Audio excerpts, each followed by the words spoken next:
Today, we're going to be in conversation about this process of deregulating the banking industry. My guest for this is a good friend of this radio program, John Nichols. John Nichols is of The Nation magazine, and he has a recent piece writing about this very process called Bankers Lobbied for Deregulation, Congress Capitulated, and now banks are collapsing. John Nichols, great to have you back. Thank you for taking the time. It's great to be with you, and what a well-chosen intro to this conversation. Sometimes I luck out. Like on the day. Yeah. Right. We planned this yesterday or 2 days ago. John, what was the Economic Growth, Regulatory Relief, and Consumer Protection Act? It was the dream of regional bankers, for lack of a better term. And frankly, the dream of a lot of bankers and banking lobbyists. You have to go back to 2007, 2008, when we had the bank collapse in the United States and really a global banking collapse. It was an incredible crisis, a disastrous situation. It was one of those circumstances where the collapse wasn't just in the banks. It spread very quickly into the broader society. And so you had a financial crisis, financial services crisis, that became an unemployment crisis, a jobs crisis, a growth crisis for the country. Barack Obama, when he came in as president in January of 2009, inherited a disastrous situation. It had, you'd had government interventions already, but it was clear that there was going to be ongoing challenges. So and after the immediate response to that crisis and the recognition that this was a very big political issue, Congress decided to act. And they had a lot of space in which to act. Obama came in with a very strong Democratic majority in the House and the Senate. So it should have been very easy to do New Deal style banking regulations. Unfortunately, the banking lobbyists were not about to let that happen. And so they rushed in with a lot of pressure. They hired a lot of former Democratic members of Congress, and they lobbied hard. And they got a Dodd-Frank bill that was strong in some ways, but that had a lot of vulnerabilities, had a lot of openings that could ultimately be exploited in the long term. And so it's important to start with an understanding that Dodd-Frank was not the solution to all the problems. Some very good members of Congress, people like GlassSteagall, had big questions about Dodd-Frank, challenged it. Some Democrats voted against it because they did not think it went far enough. But it became the law of the land. And for a time, it did, put some pretty strong requirements on banks. There were just standards that they had to meet, how much capital they had to have. They had to go through these stress tests. There just had to be a sense that a bank was able to survive. The banking lobbyists went at this immediately. They were up on Capitol Hill in 2011, 2012, 13, 14, 15, 16, 17, 18. They kept asking for a loosening of it, and they found the vehicle to do it. Their vehicle to do it was to say that this Dodd-Frank bill was too tough, even though it really wasn't all that tough, but it was too tough on community banks. And when we think of community banks, you think of, I grew up in Union Grove, Wisconsin, a town of, 900 something when I was born. We had the State Bank of Union Grove. That was a community bank. It was, had a local board. It was, it was a pretty small bank, but it functioned. This isn't what they were lobbying for, though. They said community banks, but really they said, any bank that's got assets up to $250 billion, $250 billion. And that's what became this banking deregulation of 2018. They got the standards kind of loosened, in some cases wiped away, for any bank under a certain level. But those banks were very, very big banks. They were regional banks with a great deal of power, not the biggest banks in the country, but banks that, if they collapsed, could cause real structural problems, not just for themselves, but more broadly. And also, they became banks that focused on certain industries, as Silicon Valley Bank focused a lot on the tech industry, as Signature Bank had at least some vulnerability to crypto industries and that. And so they were vulnerable. They needed to face stress tests. They didn't face them. And so the bottom line is that banking deregulation of 2018, which Elizabeth Warren was talking about, it opened up the vulnerabilities within Dodd-Frank. It weakened Dodd-Frank, and it created a circumstance where banks could and did do irresponsible things without the level of oversight that they needed. I mean, these aren't banks that are as large as Bank of America or Chase, But it's been reported that the collapse of Silicon Valley Bank is the second largest bank to have collapsed in history. Yeah, and in history, if we look back, it's not often the biggest banks that collapse, right? It's banks on that food chain, ones that go down a little bit. But when you're talking about a bank with something close to $250 billion, right? That's a big bank, and that is also a bank, especially if, again, as I was saying before, if it focuses on a specific industry, on a specific area of the economy. If it goes down, then you have what we ended up with, which is a fear that if Silicon Valley Bank wasn't shored up, if there wasn't some sort of federal intervention very, very quickly, that it might bring down a broader industry or broader industries, the tech industry. Many of the things that we use on apps and that might be severely undermined very, very quickly. And because that's so now central to our economy, that you ended up in a situation very similar to 2008, where you had federal regulators and federal overseers saying, oh, we've got to intervene because if we don't, bigger, badder problems are going to occur. And so instead of having that protection that Dodd-Frank was supposed to give us, that we would never again have a too big to fail bank. A, you would have had the stress test, you would have made sure that you didn't get there in the first place. And B, if they did get there, right, you weren't going to have a circumstance where, there would have to be an urgent, immediate intervention by the federal government to prevent, something worse from happening. Well, we ended up in exactly where we were, not in as big a scope, but the same kind of problem. And it's because of this deregulation. And if I can add one final thing on it, it's important to understand that in 2018, we were warned. There were members of Congress who went to the floor, read the CBO, Congressional Budget Office analysis and recommendations into the record. They said, look, they're telling us if we make these deregulations, we're going to recreate many of the problems that we saw in 2008. Different structural problems, but the same basic concept that you have banks that if they fail could cause huge crisis. Well, we were warned. We, as a country, did not heed that warning. And now we find ourselves, you and I talking today at a time when people across this country are very, very worried about banks. I want to go back to this Congressional Budget Office report 2018. This is a nonpartisan congressional organization, agency that looks at economic issues. And this is a report that was warning about what this measure can do. And this is an agency that was led at the time by a Republican director. Yeah, look, this is the thing to understand about this is math, right? This is not theory. The bottom line is that if you've got a bank that is not operating in the right way, and when we talk about not operating in the right way, we can make it pretty clear. When you have a bad ratio as regards savings versus loans, when you have not taken basic steps to make sure that you have the resources you need so that if there is a run on the bank, you can have quick access to the funds that you need. When you haven't done those things, if you haven't done it, you're going to have a problem. The problem may not be immediate; it may occur at some point down the line, but it's real. Well, that's what we're talking about here. The CBO report said, just do the math. If we kind of loosen the standards on banks up to $250 billion, we're going to create vulnerabilities. And it didn't matter whether you're Republican, Democrat, liberal, or conservative, that should have been recognizable.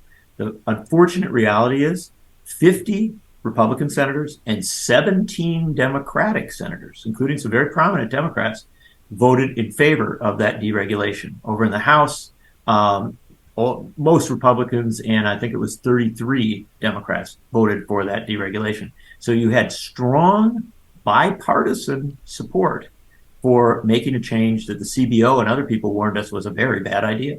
I'm going to be repetitive here, but I'm going to quote the report. Again, it's simple. It says, increase the likelihood that a large financial firm with assets between 100 billion and 250 billion would fail. And that's exactly the number that the Silicon Valley Bank falls between. Exactly. And, people like Dick Durbin and, Bernie Sanders especially. Bernie Sanders actually read the report into on the floor of the Senate. In Elizabeth 2018. Warren, yeah, in 2018. I apologize. Elizabeth Warren was doing the same. There were members of Congress who were saying this is a bad idea. There were also academics who were outside Congress who were talking about it, including a professor named Katie Porter, who was not yet in Congress, but was actually talking about it at that time. And this is her issue. She's become known for her role in congressional hearings and now running for Senate. But banking and banking regulation is actually her thing. Not so dissimilar from Elizabeth Warren. Well, Katie Porter wrote the book on it. She literally wrote a book on this stuff. And in 2018, she can point to statements she made saying that it's pretty clear what will happen, and it did happen. Now, here's the subtlety of it, and I think when we do this blame game, and there is an element of the blame game, a lot of people are blaming Donald Trump, and Trump approved the bill, right? But it's very important to know that the real action on this was on Capitol Hill, and the reason that action was on Capitol Hill is because there are certain industries, the pharmaceutical industry, the military industrial complex, and banking, that if you're a member of Congress, especially a prominent member of Congress, and you decide not to run for reelection, or you get beat for reelection, you're not going to be unemployed, right? They're going to come looking for you to be a lobbyist, and they pay a lot of money, and they give you a lot of support and send you up to Capitol Hill to speak in very kind, very gentle ways about how you want to protect, in this case, community banks, right? And that has influence. The money of the banking industry, both in campaign contributions and in the hiring of lots of influential lobbyists, create a circumstance where members of Congress didn't listen to the Congressional Budget Office, didn't listen to their own colleagues, didn't listen to academics, didn't listen to specialists on banking. They listened to the lobbyists for the banks. And the banks got what they wanted, but they also, with that, created a tremendous vulnerability. And then I know we'll talk about it in a little bit, but I'll say that also we did not have a Federal Reserve that was doing its job either. And so the whole thing started to get very, very weak and very vulnerable very quickly. We did a program earlier this week with Maya Kornberg about her book on congressional committees, an exciting topic, but actually an important topic. And one of the things she brought up was, over the years, the cut in spending on congressional staff. These were going to be the experts on particular committees that were going to, know the issue that they're regulating and doing oversight of. And what you end up getting instead, when you have a reduction in staff, they end up being replaced by the expertise of the lobbyist. That's right. I mean, this is not anything new, by the way. She's right that the crisis has become more severe in many cases. But if you go back to when Newt Gingrich and the Republicans took over in 1995 after the 1994 Republican Revolution election, one of the early complaints was that lobbyists were writing the bills. And they actually found evidence of situations where Republicans were literally sitting down with lobbyists and figuring out the language and stuff like this. And it was considered a scandal then. Today, it is so common that regulated industries are, if not at the table, they're standing, right over the table. They're right next to it, and they're clearly influencing legislation. And where it so often happens, Mitch, is in two areas: deregulation and oversight, the stuff we're talking about today. And it's very easy to argue for deregulation. You say, boy, this little rule, this simple little rule, it really makes it hard for banks to accumulate the capital they need to really help to jumpstart the economy, to do all sorts of good things. They can make all these arguments for it. And it becomes a powerful argument. You say, wow, really all we got to change is a couple words here, or change a number, raise the level to 250 billion for this. If we do that, like, all sorts of good things are going to happen. Yep, all sorts of good things are going to happen. And so the end result is that because you don't have a veteran staffer there who says, don't be silly, we've heard this before. This is the same lame argument they were making back in 1999 when we had banking deregulations that then led to problems in 2008. Don't do it because the lobbyists are, in fact, in many cases, more influential than the staffers. You create a situation where the lobbyists win. And it's also, I do have to say though, it's on members of Congress. The fact of the matter is, these members of Congress run for election, and they run, their campaigns become industries, right? They literally hire fundraisers and experts on getting money. They raise massive amounts of money from industries that they are supposed to oversee, and that's the second part of this, the loss of oversight. And instead of becoming, watchdogs, they essentially become lapdogs. They are literally waiting for the lobbyists to show up to say, here's an idea for how we could do this. And then they say, well, yeah, of course, I work with you guys. I'm ready to do it. And result is that we're talking today about banking. We could talk about the railroad industry, which we've seen some profound issues arise with East Palestine and other places. We can talk about, broader financial services. We can talk about, military contractors. The fact of the matter is, we have created a situation in this country where there are whole industries that live off the largesse, if you will, of the federal government, or at least the generosity of the federal government, the benefit of the federal government, that are very, very wealthy, very, very powerful. They pile up tons of money. They use a tiny portion of that money for campaign contributions and a tiny portion of that money to hire lobbyists. And that then clears the way for them to make massively more money. And so I know we're talking about banking and we should remain focused on it and talk about Federal Reserve and other things. But I will tell you, in many ways, this is a campaign finance story. And a lobbying story. And a lobbying story. I think the lobbying story is an important story, and how it affects other areas of regulations and regulatory, the regulatory world in general, because the nature of, regulatory work is complicated work. And then make it regulatory work over banking, it even becomes more complicated and hard to understand and opaque. And, there are some senators and representatives who have PhDs, and you don't have to have a PhD to be able to understand certain things. You can, but look, you run for office by shaking hands, kissing babies, and raising money. It's a terrible way to apply in addition for a job that's going to require you to overlook and think about issues around banking industry. And so again, what we have, the real experts on these issues are lobbyists. And as Maya Kornberg told me earlier this week, information is power. It is of course power, and also the ability to analyze. Right, if you've got the resources to run the numbers and to look at stuff over time, you begin to understand how things work.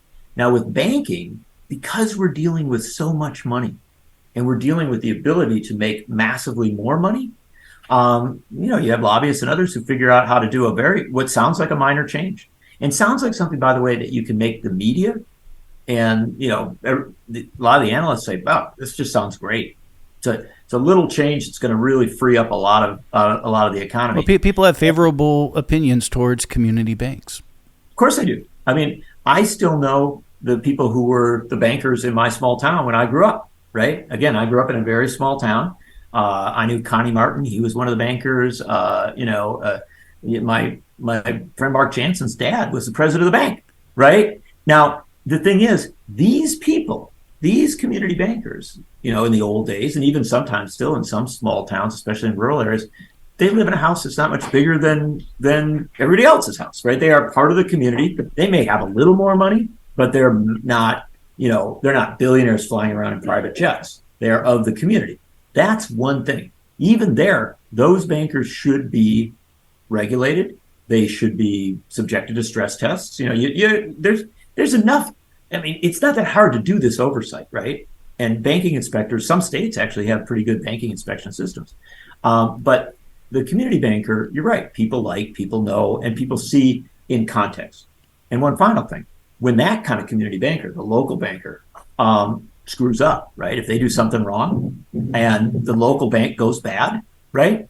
It's maybe a problem for Union Grove, where I grew up. Maybe it's a problem for Western Racine County in Wisconsin. But boy, it's not it's not going to bring the national economy to a halt. And so they took that sympathy with that small town or that neighborhood bank, and they then applied it to banks that do have, incredibly wealthy CEOs, maybe even billionaires, who fly around in private jets and who, really kind of master the universe type folks. And again, when you're dealing with $250 billion or something in that amount, you're not, that's no classic community bank. And yet, this warping of the language, that's what got us into the situation. Not one of the things. I mean, we should look at all the factors, but that's one of the things that really got us into the situation that we're in now. And it's a bad situation, Mitch, because while Silicon Valley Bank has collapsed and while Signature Bank has collapsed, you saw what happened on Monday. They stopped trading on, a lot of regional banks, big regional banks that people know the name of, because they saw similar vulnerabilities. May not be as bad, but, clearly, something went wrong here. And the question is, Mitch, what are we going to do now when something has gone wrong? Are we going to just rush in and bail out the banks? Are we going to say, okay, now we have this new FDIC standard, right? Which is, used to be we insured assets up to a certain point, 250, well, it used to be less, but, around 250,000, something like that. No, now, if you're way above that, if you've got tens of millions in the bank and you wouldn't be protected by the FDIC, now they're saying, oh yeah, you will be, right? So we are now creating a situation where we are quote unquote backstopping. We don't call it a bailout, we call it backstopping people who put a lot of money into these banks. They're not necessarily bailing out the bank, but they are often, in this case, bailing out, major investors, very, very successful, financially successful people. If that's our new standard, Mitch, you're going to see much more of this, right? Because banks, people are no longer going to have a sense of, oh, you got to be careful where you put your money. You got to think about it and stuff like that. And I think one thing people are missing right now is that we are redefining what the FDIC is. And we are defining it in a much kind of more Wild West way than it was, even a few weeks ago. This is Letters in Politics, and we are in conversation with John Nichols. He has a piece in The Nation magazine called Bankers Lobbied for Deregulation. Congress capitulated, and now banks are collapsing. We are talking about the deregulatory process of the banking industry in recent years. Tell me more about that dynamic of FDIC and its shift and its change. Is this something that can happen without congressional approval? Is this something that can happen on its own? Do they have the authority? Yeah. I mean, you're right, Mitch, to ask if this is something that can happen without congressional approval, because this is a gray area, and we're kind of falling into some of the same traps we fell into in 2008. In an emergency situation where you are afraid that the broader economy could get into real trouble, suddenly a lot of the rules go out the window, and people have become very, very flexible on what they're going to do. And they always tell you, well, this is a specific urgent response to one problem. But we've effectively set a new standard. We have said to people who had, huge amounts of money in Silicon Valley Bank, government's going to make you whole. Now, in many ways, that certainly feels good, because that means that folks can make payroll for some pretty big operations. It means that they can continue to operate. Stock market stabilizes, and the stock market kind of stabilized pretty quickly after this. But one of the reasons is that you suddenly had the federal government basically saying, we're going to provide a cushion for a lot of very wealthy people to make sure that they don't suffer at all as a result of this circumstance. And again, I'm not running around saying, oh, I want everybody to suffer or something like that. But what I would say is that we desperately need to pull the brake here and say, what are we doing with the FDIC? Are we making it now a guarantor for money in the bank of any amount, right? Huge amounts of money. If we are, then the next bank that collapses, if it's not incredibly well, if we don't start to do regulatory reform, the next bank that collapses could create a demand for massively more money. And wise analysts have been saying for a long time that we need to reform the FDIC. We need to set standards that will protect working class and middle class families that have money in the bank, and that will in general provide a level of security that's necessary. Understand that. So that's good. So you need that reform. But this isn't that reform. This is kind of going the other direction. And if you do not have an immediate effort to overturn the 2018 deregulation and to get the Federal Reserve to do much better oversight as regards the banking industry, then you have this situation where you've opened up a big new vulnerability with the FDIC. So you want to change how the FDIC operates, maybe even raise the amount that is guaranteed, stuff like that. You have to couple it with re-regulation and increased oversight. If you don't, you're just, you're really opening the door to a potential crisis that could cost the U.S. taxpayers and others massive amounts of money. What is the FDIC? We've all heard of it. We all think of it as our money being, guaranteed under $250,000 in the bank. But I wonder how many of us, including myself, really even understands what it is. Well, we can Google it. The fact of the matter is the FDIC, Federal Deposit Insurance Corporation, is something that goes back to the early era of banking regulation and banking reform, because we went in the 1930s, right? We had a situation where, and I can give you the example, my grandmother in Oshkosh, Wisconsin, raced to the bank in 1929 when the stock market, which you heard on the radio, the stock market was going down and things were getting shaky. She was there in line at the bank, right, to get her money out. Yeah. Well, people do that, right?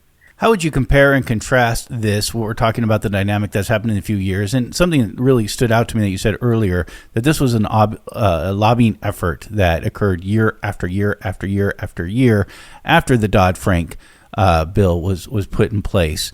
And again, you pointed out that it's not necessarily that Dodd-Frank would have prevented all of this from happening.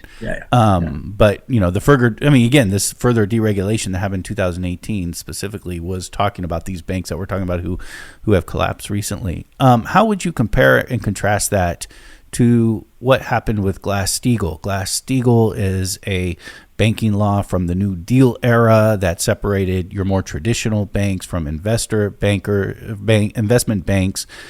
I mean, that took a lot more lobbying than I suppose happened in this most recent time, because that happened over decades. But finally, it was in the 90s under a Clinton administration that this finally did get repealed. And of course, we were talking a ton about GlassSteagall after the collapse of 2008. Yeah. Well, one of the things to understand about GlassSteagall was that GlassSteagall was a bill from the 1930s that kind of put a wall between what banks could do as regards, classic banking, and what they could do with financial speculation, financial, money making outside of the banking, the classic banking zone. So it was what we saw in the late 1990s with the upturning of Glass-Steagall was a freeing up of financial institutions to do a lot more than traditional banking. And when you took that wall down, then you got banks into a vulnerable place, because they were, they got the face of the traditional bank, but now they're over into all these areas of effectively speculation, right? Or at least, allowing people to play with money in much more adventurous ways. And so really what the Glass-Steagall reforms of the late 1990s did was it did something fascinating. It made the banker, instead of the dull suit and tie guy, right, or woman who's very, very proper, kind of followed all the rules, dotted all the T's, into this high-flying, like master of the universe financial wizard, right? and you saw what happened, right? Where you had, especially with mortgage guarantees and mortgage funds, where they were creating investment vehicles that were absurd, right? That were by their very nature vulnerable. And because you'd taken down that wall, then that vulnerability then threatened the banks as well. So that was where the problem with Glass-Steagall is. What happened in 2018 was a very, very different thing, right? It was it still got into that regulatory area, but now you're talking about, like just making sure that allowing banks not to have the same standards if they were a little bit smaller, right? If you were like a so-called community bank, but you had 250 billion. And again, when you do these things, and when they did it with Glass-Steagall, when they did it with, in 2018. It is that deregulation of the banks, which then creates a vulnerability. Now, you can do it in different ways and it has different impacts, but that vulnerability is still real. And then that takes us back to our friends at the FDIC, right? Because, and you were asking before about, how the baseline of the FDIC operates. And the core thing to understand, the baseline, is that the banks really like having the FDIC. And so they pay fees in, right? They pay for that insurance. The banks pay for the insurance, and that's the FDIC money. But Mitch, when you're talking about now creating this much bigger vulnerability, then suddenly that's where the taxpayers potentially are on the hook. And when you do stuff like this, what you ought to do, whether you're doing the Glass-Steagall reforms in the late 1990s or whether you are doing the deregulation of 2018, is you should ask yourself, are we prepared for what might come of this? And the bottom line is, I think there's a lot of evidence that we're not prepared. And again, we haven't talked a lot about the Federal Reserve, but I will tell you that the Federal Reserve has a big role in this as well, because they're supposed to, provide a lot of direction and oversight and have their own role here. And it's pretty clear that Jerome Powell was, he took actions that were necessarily going to have consequences, and they did have consequences as regards with interest rates and things like that. And I'm not disagreeing with what he might do with interest rates, but what I'm telling you is when you do that, you should be charting out what the unintended consequences of that may be. And I don't think they've done enough of that. And I guess, there was very little attention, and not many people have connected this to the massive job layoffs that occurred in the tech industry and earlier in the year. Well, and they're still occurring right now. And so, there's one of the things is I read a lot about economies in other countries, in Germany and Scandinavia and places like that. And they often talk about a planned economy, i.e. that there's a lot of scoping out of where things are going to go, doing analyses of, if you take this action, what's going to happen in that regard, and some more effort to make sure that you don't fall into traps, so things don't happen that are unexpected but incredibly dangerous. We do not do the level of planning in this country. We don't do it at the legislative level when we're passing a bill. And then once we have passed a bill, we don't do it at the oversight level. End result is that our banking system in this country has vulnerabilities. And we're expecting the FDIC, which is, an insurance agency, right, to cover that vulnerability. It can't if we really hit the big wall here. And so this is what Congress ought to do.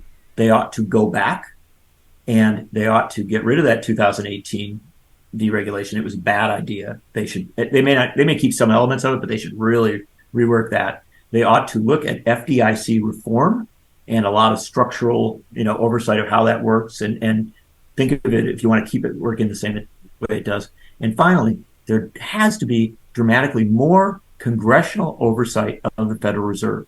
And we just don't have a sufficient level of oversight of the Federal Reserve.